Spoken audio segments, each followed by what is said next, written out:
This episode is about grief. Hello, and welcome to the Witty Bitties of Nevada, the podcast where we talk about many things. And today we are talking about people who've shuffled off this mortal coil and left behind more than just unpaid parking tickets. Hi, I'm Rosa, and I'm joined by my delightfully morbid friend Sherry, and I mean morbid in a funny way. Today, we're going to explore the curious ways we deal with death and how some people manage to make lasting impressions even after their final curtain call. Whether it's a touching obituary, a mysterious gravestone carving, or just someone's cat still waiting by the door, legacy is a weird and wonderful thing. As sure most of you know, in New Orleans, funerals can look like a block party. In some places, your ashes can be turned into a diamond. So, really, death is less than an end and more of an anesthetic choice. And let's be honest, some people go out with drama. I mean, if I had $1 for every suspicious, they just vanished one night story. So here's the thing. Legacy isn't objected. It's like a group project where you're not even around to defend your part. Exactly. That's crazy. Well, I mean, it's true, though. Yeah. You could be remembered as a genius. I won't. Or just a person who always brought the suspicious potato salad to potlucks. Maybe I will. No, I don't bring potato salad to potlucks.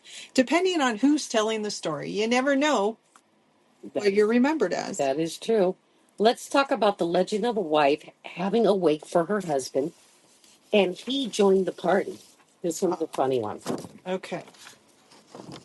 In the mining town of Ernst, Pennsylvania, it was tradition to hold wakes in the family's front room parlor. Now, first of all, that was back in the day. Not everybody does that now.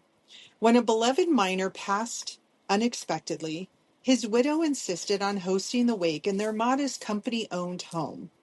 The problem? The floorboards were already warped from years of coal dust, humidity, and the occasional bootleg moonshine spill. As neighbors gathered, the weight of mourners, plus the coffin, caused the floor to buckle mid-service. The coffin tipped, the nearly departed rolled slightly, and someone yelled, "He's trying to escape the company store one last time." The room erupted in laughter, and the widow, wiping tears, said, "Well, he always hated paying full price." The story became local legend, and for years afterward, folks joked that if you wanted to avoid paying your tab at the company store, you had to go out with a bang and a bounce. That is funny. That would freak me out, though. All of the same, if Yeah. a body just rolled out of a casket, Oh, yes. yeah. Oh, yeah. So, how do you feel about open casket funerals? Oh, they creep me out. I no. I've seen too many horror stories, where they've been there. Every time I see a body in an open casket, they make them look so lifelike, but they're also so dead. So you know it at the same point that I always have a feeling like they might, sit up or move or something. Yeah, no, I don't like it. I would just prefer to see the person how I last saw them in my memory, or, you know. Well, that's what they try and do in the casket is make them look like they Well, did when yeah, they were alive. But I yeah, know they do, but yeah, gross. yeah. Okay, here's another story. I don't know if it's funny yet. The coffin that took a detour. And this was in Goldfield, Nevada in 1923. So it is probably funny. When old Whiskey Jack passed away, a miner known more for his poker face than his pickaxe, the town folks of Goldfield decided to give him a proper send-off. The problem? The only hearse in town had been repurposed into a moonshine delivery wagon during Prohibition. So they improvised. Jack's coffin was loaded onto a borrowed ore cart, decorated with mining lanterns and a bouquet of sagebrush. Oh yes, that sagebrush smells great when it blooms. Allergies beware. As the procession rolled toward the cemetery, the cart hit a rut and veered off course. crashing into the front porch of the saloon where Jack had spent most of his waking hours. The bartender stepped out, raised a glass, and said, "Well, hell, look like Jack's just making one last stop before the afterlife." The mourners laughed, wheeled the cart back onto the path, and toasted him with shots of bootleg whiskey. For years afterward, locals joked that if you wanted a proper burial in Goldfield, you had to pre-book your coffin's route and maybe tip the bartender just in case. It's wild how someone can be forgotten in real life, but immortalized in a story that gets retold so many times that it morphs into a legend. Hey, we're all imperfect. And sometimes the legend's better. Mysterious loner who may have invented ghost chili brownies? Well, that's pizzazz. Well, legacy doesn't always mean a statue in a town square. Sometimes it's a bizarre collection of ceramic frogs, or in fact, that you made the best grilled cheese in 4 counties. I'd like to be remembered as that. Yeah, I don't really collect ceramic frogs. No, But for something, yeah. grilled cheese, something. Let's hear a story about socks. Became something to bring in when a miner dies in Tonopah. So in Tonopah, miners were notoriously superstitious. One man, Red Eye Pete, come on, look at these nicknames that have lived on, swore by a single wool sock he kept tucked in his shirt pocket. He didn't wear it, he just carried it. It had belonged to his younger brother who died in a cave in years earlier. Pete claimed the sock smelled like survival, and he sniffed it before every shift for luck. When Pete eventually passed, peacefully, not in the mine, the town held a modest service, but instead of flowers, mourners brought socks, mismatched, patched, even baby-sized ones, and hung them from the rafters of the saloon where Pete had played harmonica every Friday. Someone even stitched a banner that read, "May your luck never run out, even if your socks do." The saloon kept the sock garland up for years, and it became tradition to hang a sock for any miner who passed. Tourists later mistook it for a quirky decor, but locals knew it was a tribute to resilience, grief, and the strange ways people hold on. You know what? That saying, "May your luck never run out, even if your socks do." I've heard that before. I've never heard that out. It just kind of a deja vu kind of moment. Okay. Or have you ever figured out how someone got the nickname Whiskers? Some mysteries are eternal. So here's the paradox. We're all terminal from the moment we pop out, but we spend most of our time pretending we're immortal until something reminds us, hey, clock's ticking. Honestly, I think our first clue was taxes, or how many birthday candles anonymously builds on your cake. Yeah, that's the one that normally gets me. Warning signals you're close. Yeah. So let me tell you of a story of how a fear of death shaft farted. What? A fear of death? What? What? Yeah, It sharded? there is a death shaft Oh, that farted. farted, not sharded. Sorry. Yeah. So in the silver mining town of Calico, miners were a suspicious bunch. I think all miners were suspicious, superstitious, and suspicious. But this bunch was superstitious. One of the deepest shafts was rumored to be haunted by Old Man Crenshaw, a prospector who died decades earlier after refusing to leave his claim, even when it collapsed on him. Well, if it collapsed, how could he leave? Anyways, I digress. Miners swore they heard whispers echoing from the shaft, and one miner claimed Crenshaw had tugged his bootlaces while he was working. So naturally, the foreman decided to hold a seance in the mine to clear the air. They brought in a traveling medium who insisted on complete darkness and absolute silence.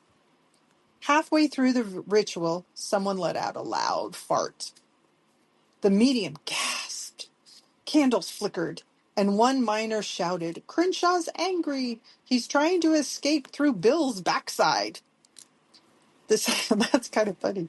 The seance dissolved in laughter, and from that day on, the shaft was nicknamed the Flatulent Portal.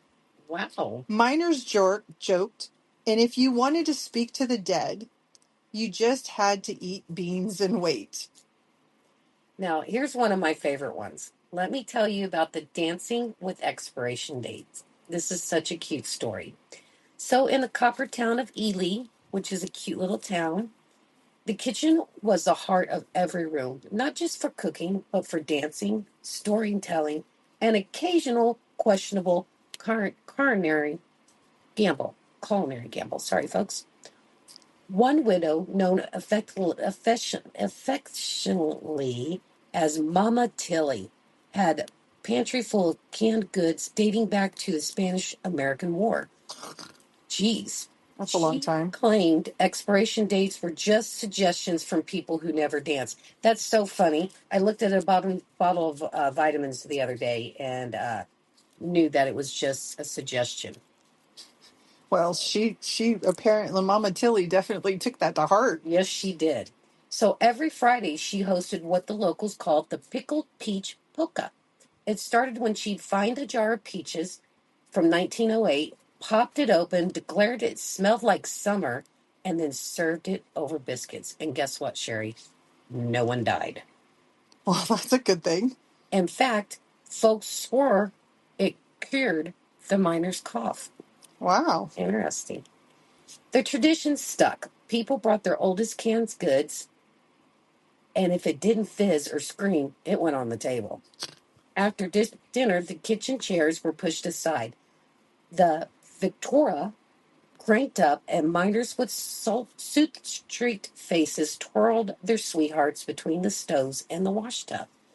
One miner famously proposed with a ring hidden inside a tin can of expired sardines. Oh, she said yes, and then, of course, promptly spit them out and kissed him anyways, which Okay, I wait a would have. minute. So the ring was hidden inside. Okay, sardines are kind of small, so that must have been a small ring. Yeah. And she accidentally ate the sardine and then spit it out. Ew. First of all, I wouldn't have eaten the sardines. Well, she still It kissed was, him, and well, I he mean, still kissed her. it was an ingenious thought. Absolutely. Okay. When word spread that Mama Tilly had finally danced her last polka, the town didn't opt for a sober funeral. Instead, they declared a day of preservation, not for canned goods, but for memories. Her kitchen was open to the public, and the folks brought their oldest pantry items to display like museum pieces. One jar of pickled beets was so old it had a handwritten label on it that simply read, "Before the war." Not sure which one. The real tribute, though, was the stock parade. Children and miners alike strung mismatched socks across the main street from the saloon to the church. Each sock had a note tucked inside, a memory, a joke, or just a recipe she once shared.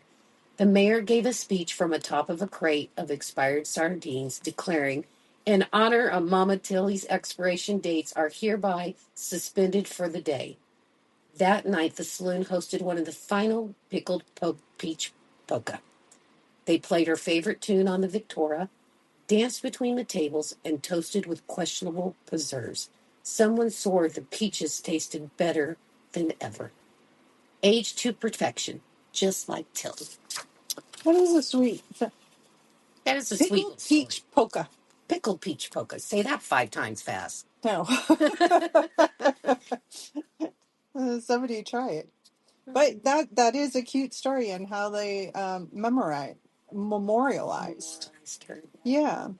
Some people hike Everest. Some people just stop answering emails after 5 p.m. That's the kind of rebellion I respect. And it's not about being fearless. It's about living anyways, loving, creating, forgiving, even doing it all clumsily. Do it clumsily.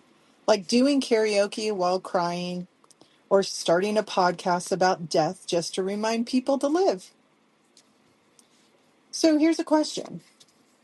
How often have you cried or sang out loud for a song when you lost someone? Was it a breakup or just a fizzled friendship out of death?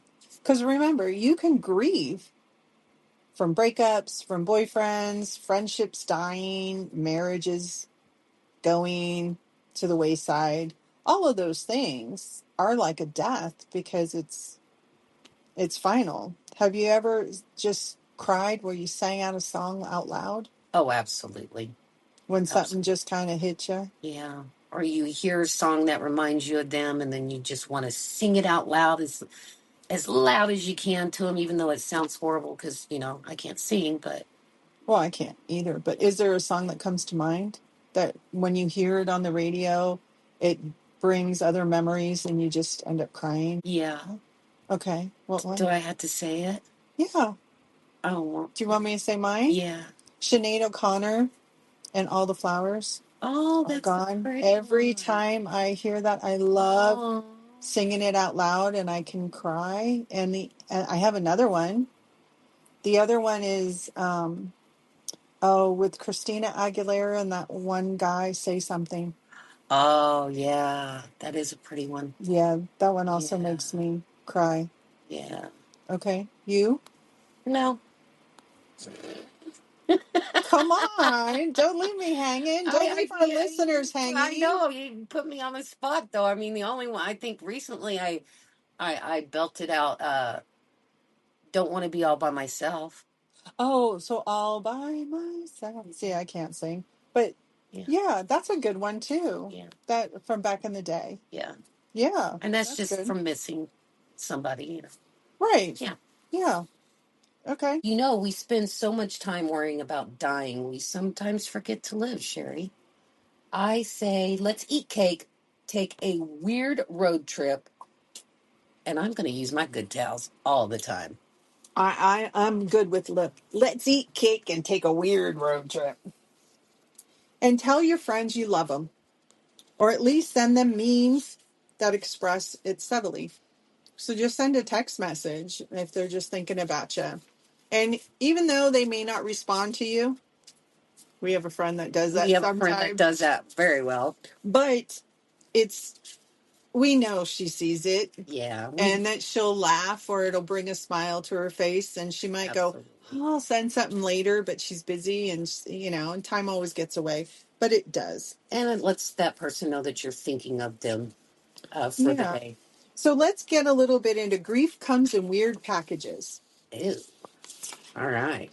So grieving isn't a one size fits all. It's not. Some people sob at movies, me. Some people can sob at commercials, like the old AT&T commercials back in the day, me. It could be the old Budweiser commercials with the puppy dog that chases his friend with the horse and just gets you in the heart, all those heart sentimentals. Or it could be, Rosa, one of your favorite movies, Steel Steak Magnolias. magnolias. Yes, when they're there just screaming and bolting it out type of thing. Some people reorganize pantries when they're under grief. It's emotional chaos disguised as productivity. And there's also the grief goblin. That's the one that shows up at 2 a.m. with unsolicited memories. Like, hey, remember that time you made me laugh until I snorted lemonade? Thanks. I appreciate that. What are the traditional versus the personal rituals? So let's talk some of those. First, the traditional ways, where often shaped by religion, superstition, and local customs. So, wakes and parlors. Families held wakes in their homes, sometimes placing the body in front of the room for neighbors to pay respect. It was both solemn and social stories. Songs, even laughters were common. The procession, with a particular flair. With few formal hearses, coffins were transported in ore carts, wagons, or even wheelbarrows. The journey itself became part of the ritual. bell tolling. Churches or town halls would toll a bell once for each year of a deceased life, the public way to mark the loss. And grave goods. Miners were sometimes buried with their tools, a flask, or a token from their bunkmates, symbols of identity and camaraderie. What's really neat about this is you and I have done quite a bit of traveling all over Nevada, and you look up and can you imagine trying to take a coffin up on a big old mountain, to bury somebody with an oar or wheelbarrow, or, you're lucky enough to even have a wagon to be able to do that Because of the because of the elevation. elevation. And well, our territory here is so rough. We've got so many rocks and, But you have to remember is also these people were not 6 feet tall. They were all shorter. that is true. They were smaller in stature. Easier to Okay, carry. there was some heavy people, but yeah, but you're right. Going in elevation over the rocks and the deep sand and all this stuff. But they also sometimes buried them just where they died because they couldn't move them. Yeah. And with the bell tolling, I think it would be quite an honor if you could, because people didn't live long back then No. when they did the bell tolling. And I think they still do in some religions, the bell tolling. I don't And know. in some countries. Yeah, I don't know if they Yeah. do it by how long they lived, but could you imagine what an honor to be to have that bell ring 90 times? And what I think some people would, depending on where you're standing with some of those old bells, they're super loud. They go, Yeah. okay, enough. That is true. That is true. Let's talk about some personal rituals. These can be some funerals, memorials, candle vigils, versus planting tomatoes because we love BLTs. These are quieter ones, often passed down or intended by individuals, carrying keepsakes. A widow might wear her husband's watch chain pinned inside her dress, or might carry a miner's harmonica in the lunch bell. There's also food for memory. Recipes were preserved not just for flavor, but for connection.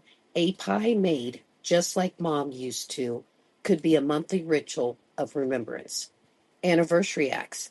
Lighting a lantern on an anniversary of death or placing a stone at the mine entrance became personal ways to honor the departed. Steadfast storytelling habits. Some folks told the storytelling about the deceased every Friday night at a saloon, keeping their memory alive through repetition, and humor. What do you lean towards in this? I just kind of, yeah. So for me, because my mom is passed away, yeah, I might make cookies and I use her KitchenAid. And, and I always say, okay, mama, do it with me. And so, I mean, there's that thing I remember with my mom. For me, with my dad, it's going out and exploring. We used to take off on a dune buggy and open up a Nevada ghost town book and find directions that way. So those things kind of hit me that way. So yeah, certain rituals. And here's one thing: coping mechanisms and distractions. So here's a story from the 1920s from Virginia City. After the tragic cave-in took the lives of 3 miners, which happened a lot, the town was heavy with sorrow. But one man, Fiddler Joe, refused to let grief swallow the spirit of the community. He showed up at the memorial service with his accordion and played a jaunty tune called Dust Don't Mean Done. People gasped. They chuckled, then danced. Joe claimed music was the only thing louder than death. And in a way, that's true. And every time someone passed, he played a song that matched their personality. All right, let's see how some of those matched up. For the grumpy blacksmith, it was a polka with extra stomps. So really upbeat. For the sweet school teacher, a lullaby with hiccups. How do you do a lullaby with hiccups? No clue. I'd like to hear that. It became tradition. Grief was honored, but never allowed to silence joy. Locals said distraction wasn't denial, it was defiance. A way to say, we're still here and we still have rhythm.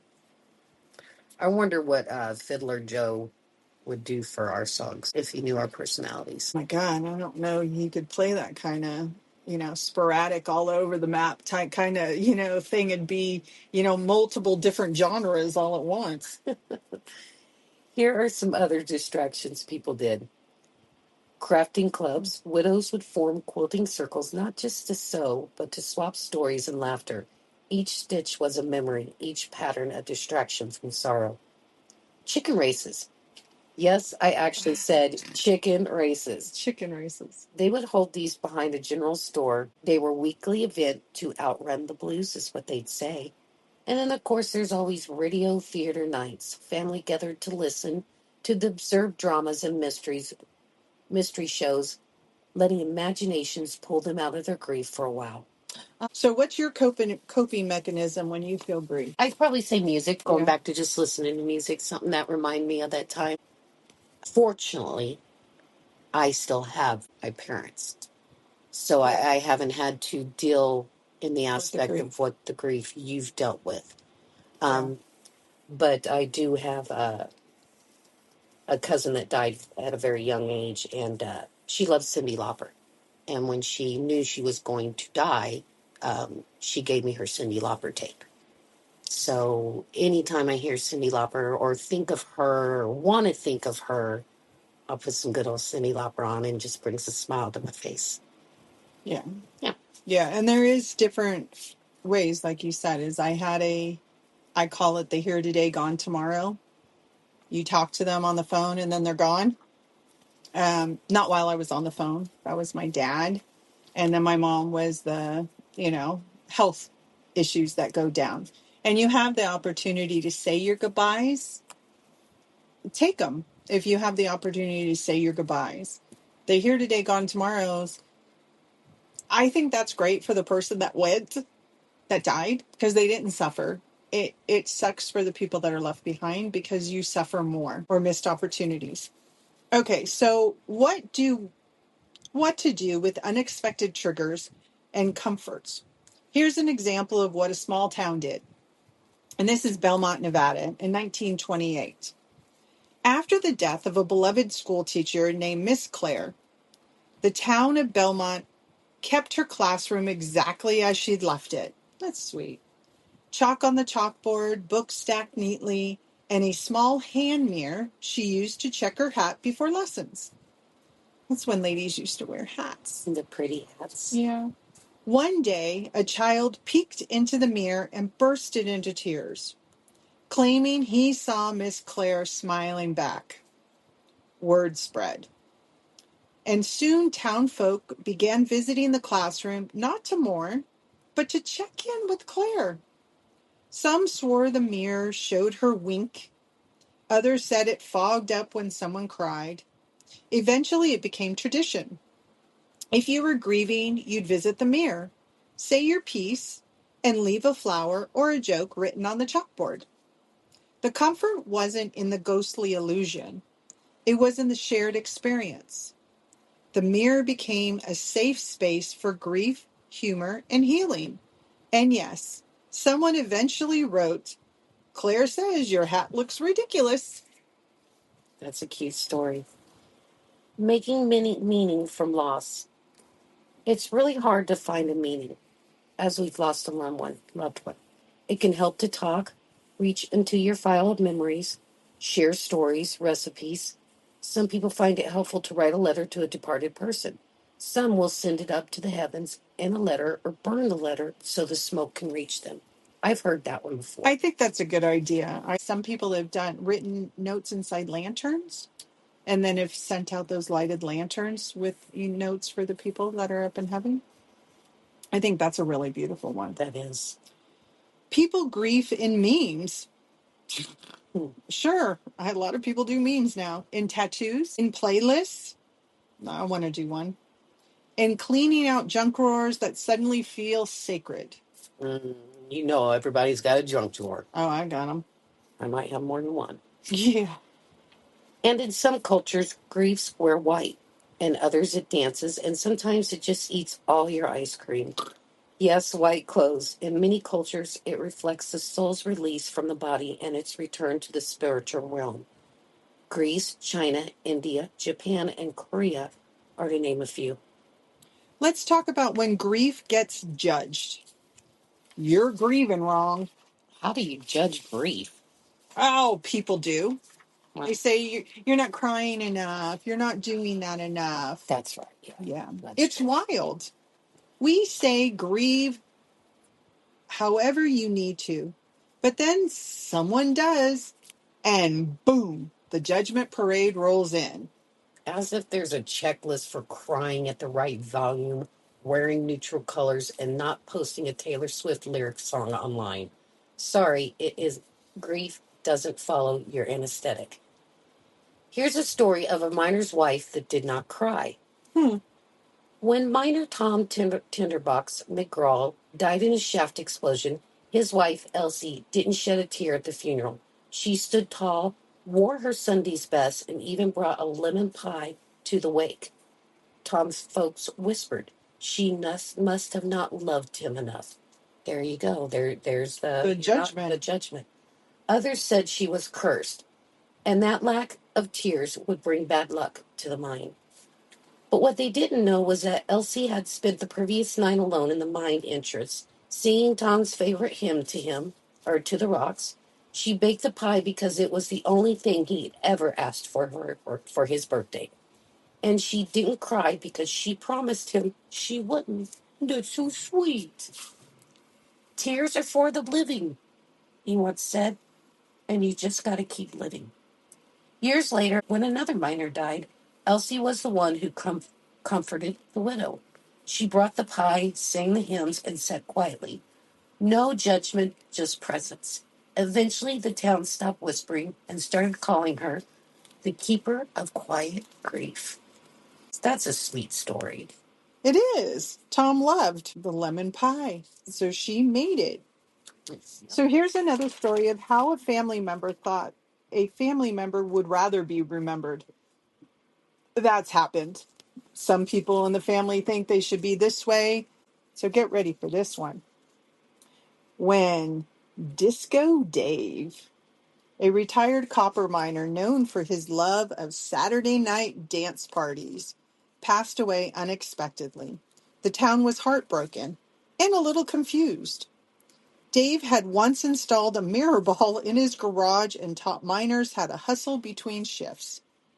His funeral was supposed to have been solemn, but his niece had other plans.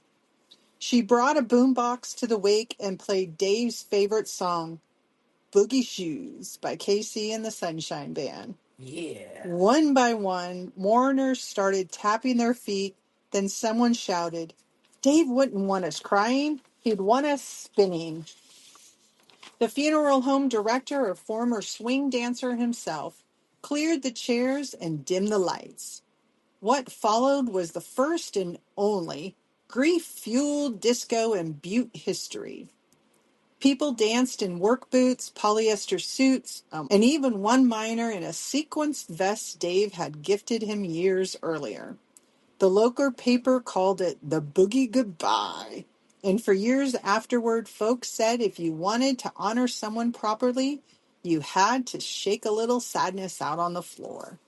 I like that one. I do too. Well, here is a story. Sherry always gives me the sappy ones. This is Because I'd be crying through it. Here is the story of a wife's coat, 1957. When Quiet Walt lost his wife to pneumonia, he started wearing her old green coat, just not at home, but to the mine, the diner, and even church. It was threadbare, smelled faintly of lavender, and it had a broken button he refused to fit. Townsfolk whispered. Some said he was losing it. Others said it was disrespectful. There we go, the grief judging. Grief should be private, not parodied. One Sunday, the preacher pulled Walt aside and suggested he let go. Walt nodded, then wore the coat again the next day. He wasn't listening. No. But then something shifted. A young miner lost his mother and showed up wearing her scarf. A widow began carrying her husband's lunch pail as a purse. That sounds like something I would do. The town started to soften. They realized that grief wasn't a performance. It was a language, and Walt's coat had become a symbol of quiet resistance to judgment. Years later, when Walt passed, the town hung the coat in the church foyer with a sign that read, "Grief wears what it needs." Yeah, I would have cried. But I think that's really sweet. He loved his wife so much that he wanted to keep her with her. Grief's not a performance, but some folks still expect curtain calls, act breaks, and a proper bow. And if you're too happy at a funeral buffet, suddenly you're a villain, when really maybe laughter was the safest way not to fall apart. Yeah, I mean, okay. Yeah, okay, you're at a funeral, people are laughing, and everybody loves to hear laughter. I would like to hear laughter. I give you permission to laugh. I would like to hear laughter too. I don't want no Yeah. sobby pants. All right. So let's get into some grief police reports. So this one is from 1952. The man who laughed at his wife's funeral in Tonopah, Nevada. When Smiling Sam lost his wife, folks expected a flood of tears. Instead, Sam showed up to the funeral in his Sunday suit and a bolo tie she'd once called hideous but charming. During the service, he chuckled, not once, but several times, especially when the preacher mispronounced her middle name. The town was scandalized. One woman whispered, "He's already moved on." Another said, "He's probably got a lady waiting in Reno." But what they didn't know was that Sam and his wife had made a pact. No tears, just stories. And if you laugh, make it loud enough for me to hear. After the service, Sam stood by the casket and told the story of how she once tried to cook a turkey with dynamite. Long story, short fuse. People laughed. They cried, then laughed again. But the grief police weren't done. Those judgy grief police. A neighbor reported Sam to the church board for inappropriate conduct. He was asked to apologize. Sam refused, and instead hosted a backyard potluck called the Inappropriate Wake. It became an annual event, where people shared the quirkiest memories of their loved ones and no judgment allowed. All right, well, that was the good one. Here's another one. The woman who toasted her husband with grape soda. Grape This is soda. Ely, Nevada, 1973.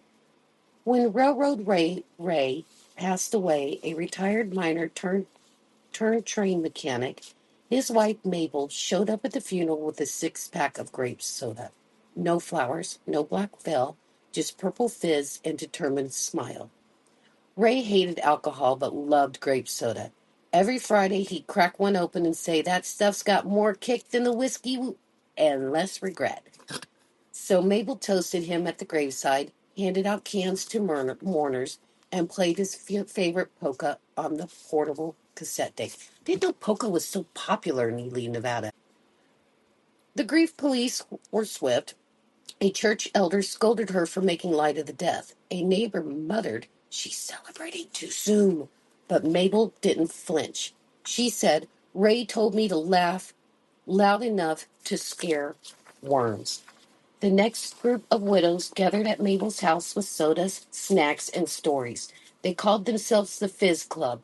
Every meeting began with a toast to the ones we miss and the ones we knew how to live. Eventually, the church elder showed up too, with a grape soda in hand. How about that? Aw, That's pretty cool. that's a good story. That is. So let's get into a little bit more of the cases. All right, here's some actual case. These have case numbers, just in case you're interested. The first one is case 047B as in Bravo. The offense was laughing at a funeral. Oh, good Lord. Filed by Aunt Lorraine, armed with disapproving eyebrow. Notes. He chuckled during the slideshow, didn't even cry once. He is made of stone or just rude. Does she really know him? She's Aunt Lorraine. She thinks she does. Oh, wow. Judgy, judgy, judgy. Here's another one. Case 231A. The offense, Instagramming a memorial selfie. Filed by the cousin who thinks social media is a devil. Notes. Filter was disrespectfully warm. Caption said, "Fly high, bro," like it was the concert recap. This has been the Witty Bitties of Nevada, where we prove that even in death has room for storyteller, laughter, and a little confusion. Yeah, their stories even made us laugh. Until next time, remember, life is short, and so is this podcast, maybe. Make your exit a good one. And remember, don't be a grief police biddy, be a witty griever. Thank you for listening. Share some of your funny stories of loved ones gone but not forgotten. Like, subscribe, thumbs up, stars, comment. Till next time, witties. If you're gonna be bitty, you got to be witty. Thank you. Thank you. Bye. Bye.